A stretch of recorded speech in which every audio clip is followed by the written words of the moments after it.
오늘은 우크라이나는 지금 어떤 상황인가, 우크라이나 사태에 대해서 짧게 영상을 만들어 봤습니다.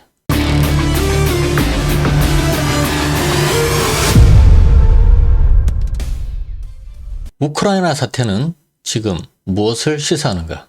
이것은 2월 22일 멤버십 작성글을 바탕으로 하고 있습니다. 우크라이나 사태는 글로벌 경제 붕괴 과정의 한 재료로 현재 저는 보고 있습니다. 우크라이나에 있는 석유, 천연가스가 중심이 되겠습니다. 늘 그렇듯 재료는 중요치 않습니다. 시장 상황이 차트 봉에 녹아 움직이는 상황을 봅니다. 현재 글로벌 경제 상황은 돈을 조져놔서, 어느 수나 죄송합니다. 인플레이션이라는 키워드를 만들어야 합니다. 인플레의 가장 중요한 것은 석유, 가스입니다. 전체 공산품들이 가격이 올라가기도 하고요. 지금 금리와 물가를 동시에 올리는 기이한 작업 중입니다. 인플레로 인해서 금리를 올리겠다고 하지만 실상은 대중들에게 사면초가로 압박하는 것입니다.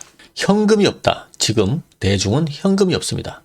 이 작업은 그냥 시장 경제를 죽이는 막바지 작업입니다. 우크라이나 사태는 이 명분을 만드는 것으로 저는 보고 있습니다. 생필품을 올리고 금리를 올리면 당장 개인과 기업은 최대치의 압박을 받게 됩니다. 돈을 겁나게 풀다가 유동성, 지난번 영상에 제가 많은 말씀을 드렸죠. 유동성 돈을 많이 풀다가 수도꼭지를 열다가 지금 수도꼭지를 확 잠궈버렸습니다. 그래서 개미는 현금이 없죠. 주식이나 코인을 좀 빼려니까 훅 내려서 지금 빼지를 못합니다.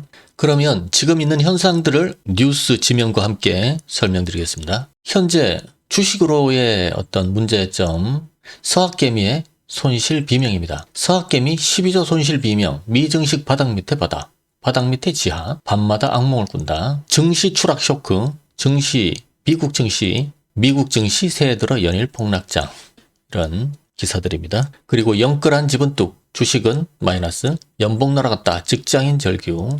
직장인 최모 씨는 요즘 재테크에 제자만 들어도 화가 치솟는다. 저조한 투자 성적 때문이다. 지난해 수차례에 걸쳐 현대차, 삼성, SDI 같은 국내 대형주에 5천만 원가량 투자했다. 하지만 어쩌고 저쩌고. 자, 이런 문제가 거의 지금 우리 국민의 대다수가 지금 겪고 있는 문제입니다. 우리 멤버십이나 구독자분들은 굉장히 제가 2020년부터 계속 말씀을 드려가지고 이런데 손을 대지는 않으셨을 것 같아요. 그런데 아파트 중도금, 장기대출, 단기대출 이런 것들이 지금 상환이 도래합니다.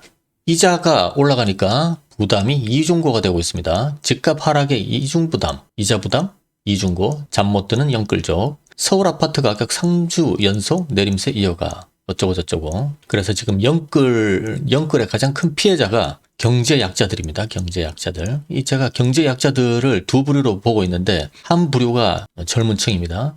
청년, 20, 30대의 청년층이 하나고, 또 하나는 경제 하부에 위치하고 있다가 무리하게 주택을 구입했던 분들로 보겠습니다. 그리고 생필품 가격이 상승을 합니다. 생필품 치솟는데 대책이 고작 외식 가격 공개인가? 오미크론에 위축되는 미국 경제 인력난 생필품 부족, 물가 상승 이런 것들이 있습니다. 물가가 올라가고 생필품이 우크라이나 사태 이후에 더 올라갈 수 있습니다. 유가 상승은 곧 물가 상승입니다. 대부분의 공산품이 석유로 만들기 때문이죠. 국제유가 20% 뛸 때 휘발유값 26% 올랐다. 내릴 땐 반대. 우크라이나 사태 악화, 유가 상승, 원자재 수급난 가중 우려. 우크라이나에 또 원자재도 있죠. 그래서 무리하게 투자했던 것들이 위협을 받게 됩니다. 458조 가계비 터지나 2월 22일자 기사입니다. 여기도 또 나옵니다. 벼락 내몰린 2030 비투 영끌 쪽. 경제 약자들이 가장 마지막에 막차를 탄 것이 지금 큰 문제가 되겠습니다. 예고된 위기 회색 코뿔소가 온다. 2030 코로나 후 공격적 자산 투자, 가계대출 증가 주도, 금리 상승으로 자산 가격 조정 때는 금융위기 트리거가 될 수 있다라고 하는 지금 이 개인대출입니다. 개인대출이 지금 458조가 지금 넘어가고 있다. 이런 얘기겠죠. 압박이 가중되면 중고차부터 매물로 나오기 시작합니다. 그래서 자산 처분이 시작되게 되죠. 제가 지금 이거 실제로 자동차 카페에서 보고 이렇게 말씀드리는 겁니다. 개미는 계속 현금이 없습니다. 미래도 없겠죠. 기업이나 개인들이 아사 직전으로 내몰릴 수 있습니다. 여기서 물가를 더 올릴 수 있습니다. 파산 직전에 코인 주식 등이 헐값에 나옵니다. 지금 또 코인을 팔아야 되냐 이런 문제가 아닙니다. 지금 이거 조금 미래의 일 같아요. 부동산이 매물로 나오게 되겠죠. 마지막 타자입니다. 부동산이 주식 팔고 코인 팔고 마지막에는 부동산이 급매물로 이렇게 쌓이게 되겠죠. 그러면 매수 위로 시장이 바뀌게 되면 아무도 안 삽니다.